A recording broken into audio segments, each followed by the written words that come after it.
आज आपण बेसन लाडू करणार आहोत। त्याच्यासाठी कढई गरम करून घेतलेली आहे। बेसन पीठ 4 वाटी घेतलेला आहे। 1 वाटी तूप घेतलेला आहे। त्याच्यातील मी अर्धी वाटी तूप कढईमध्ये ओतून घेते। अगोदर कढईमध्ये टाकून घेते। तर याच्यामध्ये बेसन पीठ टाकून घेते।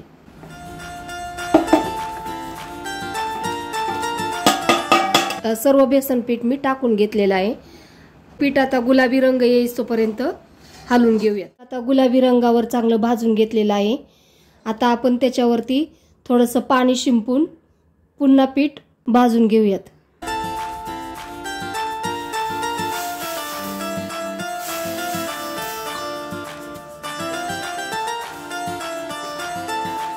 हे मिश्रण मगाशी गरम होतं, आता कोमट झालेलं आहे। त्याच्यात आपण ड्रायफ्रूट टाकून घेऊयात।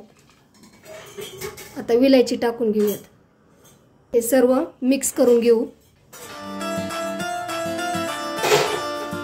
मिश्रण कोमट असतानाच पिठी साखर लागेल तशी पिठी साखर टाकून मिक्स करून घेऊ।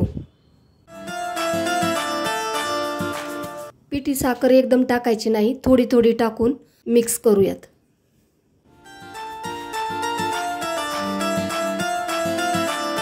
पिठी साखर टाकल्यानंतर मिश्रण पुन्हा थंड होतं। त्याच्यानंतर कढईत गरम करून घेतलेलं आहे हे मिश्रण आणि त्याच्यामध्ये तूप थोडंसं टाकून घेतलं। गरम असतानाच आता लाडू वळून घेऊयात।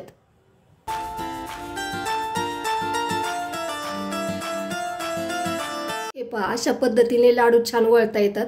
अशा प्रकारे आपले सर्व लाडू वळून झालेले आहेत।